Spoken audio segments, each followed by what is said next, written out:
नमस्कार। बिहार की सियासत में आज सबसे बड़ी हलचल राहुल गांधी की वोटर अधिकार यात्रा से मची। जी हाँ, मैं आपके साथ विभा उपाध्याय और आप देख रहे हैं न्यूज़ 18 बिहार झारखंड का डिजिटल प्लेटफॉर्म।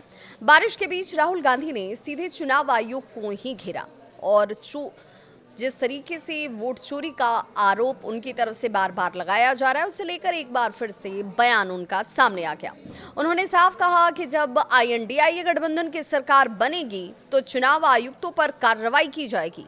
तेज बारिश हो, भीगा मैदान हो, लेकिन राहुल गांधी का हमला ठंडा नहीं पड़ा। गया में भीड़ के सामने उन्होंने संविधान की प्रति जो है उसे ही लहराया और कहा कि ये भारत माता का संविधान है और जब मोदी सरकार और चुनाव आयोग वोट चोरी करते हैं तो वे भारत माता पर हमला करते हैं। राहुल गांधी के आरोप लगाने के बाद सियासत इस पर गर्म है। राहुल गांधी ने आरोप लगाया कि चुनाव आयोग स्पेशल इंटेंसिव रिवीजन यानी कि SIR के नाम पर वोटर लिस्ट से लोगों के नाम को ही हटा रहा है। उन्होंने इसे प्लान्ड वोटर डिलीशन बताया। यात्रा के दौरान सासाराम, औरंगाबाद और गया में राहुल गांधी उन लोगों से भी मिले जिनका नाम वोटर लिस्ट से हटा दिया गया था। लोगों ने कहा कि उन्होंने लोकसभा चुनाव में वोट डाला था, लेकिन अब उनकी पहचान ही मिटा दी गई है। सभा में मौजूद लोग बार बार अपने नाराजगी को इस रूप में जाहिर कर रहे थे कि अब क्या वो वोट नहीं डाल पाएंगे।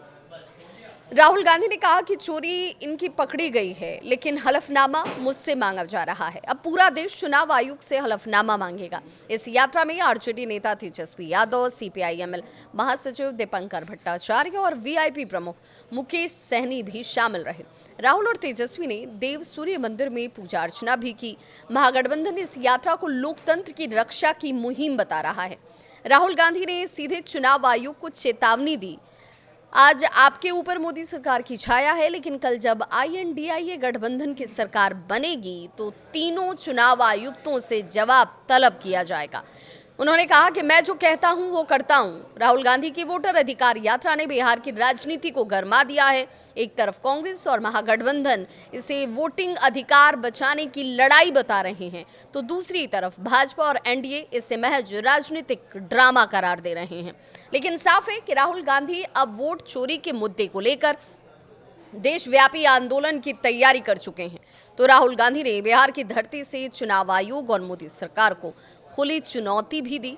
अब देखना होगा कि इस यात्रा का असर बिहार की सियासत और आने वाले चुनावों पर कितना और किस रूप में पड़ता है।